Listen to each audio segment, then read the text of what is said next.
অনেক দিন থেকে বানাবো বানাবো আর অনেক দিন থেকেও খেতে ইচ্ছে করতেছিল, কিন্তু বলে না আলসেমি লাগলে আর কোনো কিছু করতে ইচ্ছে করে না। আর মন চাইলেও অনেক সময় আছে কোনো জিনিস খেতে চাইলেও ইচ্ছে করে না যে একটু বানাই আলসেমির জন্য। তা আজকে বললাম না বানিয়েই ফেলি। তা আজকে বানিয়েই ফেলতেছি, চলেন কি বানাচ্ছি। আসসালামু আলাইকুম, সবাই কেমন আছেন? আশা রাখি আল্লাহর রহমতে সবাই ভালো আছেন। যে যেখান থেকে আমার ব্লগটি দেখা শুরু করেছেন আশা রাখি একটি লাইক দিয়ে পাশে থাকবেন। আর আজকে বানাবো লুচি। লুচি বানাবো, সঙ্গে সুজি রান্না করব। তো অনেক দিন থেকে খেতে ইচ্ছে করতেছিল, ওই আলসেমির জন্য বানানো হচ্ছিল না। তো এই তো এখানে আমি লুচি বানানোর জন্য আটাটা করে নিয়েছি।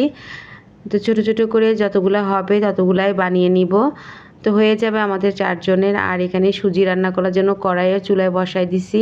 তো একদম পাতলা একটা সুজি রান্না করব। আবার ওই যে বরফির মতো যে সুজিটা সেটা রান্না করব না, পাতলা পাতলা সুজি রান্না করব। আর এখন চুলাতে কড়াই বসাই দিলাম, আর এখানে পরিমাণ মতো তেল, লবণ, তারপরে হচ্ছে দারচিনি, এলাচি, তেজপাতা দিয়ে এখন এখানে 1 চামচ উঁচা করে সুজি দিয়ে দিচ্ছি। দিয়ে এখন ভালো করে নেড়েচেড়ে ভেজে নিব। তা আমার মতো কার এরকম মন চায় খেতে? আপনাদের কি মন চায় এরকম মাঝে মাঝে নিজের ইচ্ছে মতো মানে একটু কোনো কিছু বানিয়ে খাই? তো বললাম না, খেতে ইচ্ছে করলেও অনেক সময় মন চায় না।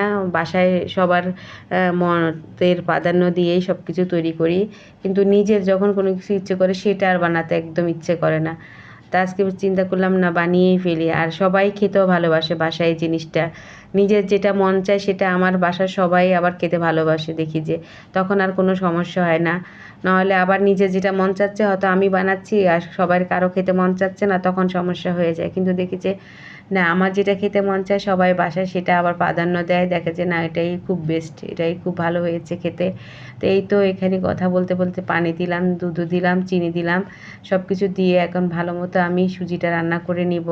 আর এই সুজিটা এত ভালো হয়েছিল খেতে, মানে মন যখন চেয়েছে আসলে সেটা একদম আল্লাহ সেরকমভাবেই তৈরি করে দেয়।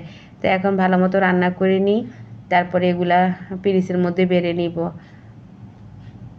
তো বিকেলবেলা আসলে এই ধরনের নাস্তা বানাতে গেলে একটু ঝামেলাও লাগে, অনেকটা সময় লাগে। লুচি বানাও, সুজি রান্না করো, আবার লুচি বানিয়ে রেখে ভাজো, তো অনেকটা আসলে সময় চলে যায়। আমার 1 ঘন্টা লেগেছিল এগুলো তৈরি করতে। একদম ঠিক বরাবর 1 ঘন্টা মধ্যে সব কিছু রেডি করে নিয়েছি। আর সুজি হতে অবশ্য বেশি সময় লাগে না, কিন্তু লুচিটা বানাতে অনেকটা সময় লেগে যায়। তো এই তো রান্না হয়ে গেছে। আর এরকম পাতলা সুজি চেয়েছিলাম রান্না করতে, তো সেরকমই রান্না করে নিয়েছি। খুবই ভালো হয়েছিল খেতে। তো এখন সুন্দর এই তো একদম রেডি, পিরিচের মধ্যে বেড়ে নিব।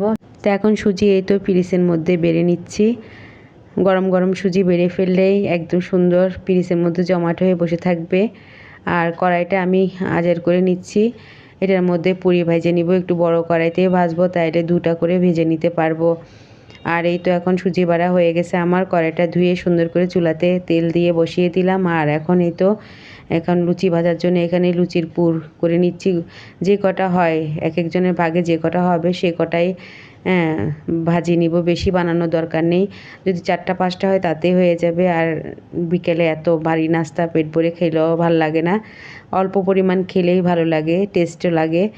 তো এখন এই তো বেলে নিচ্ছি। কোনো রকম বানানো হলেই হয়েছে, অত গোল গোল একদম সুন্দর হওয়ার দরকার নেই, কারণ এগুলো বানাতে অনেকটা সময় চলে যায়। আর অনেক ধৈর্যেরও মানে পরীক্ষা এটা, খুব ধৈর্য ধরে সব কিছু তৈরি করতে হয়।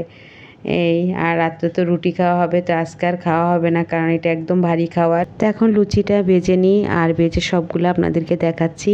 তো এই তো একটা দিয়ে দিলাম, সেটা ভাজা হয়ে গেছে। আর এই তো সবগুলা লুচি ভেজে আপনাদেরকে দেখিয়ে দিলাম, খুব সুন্দর হয়েছে।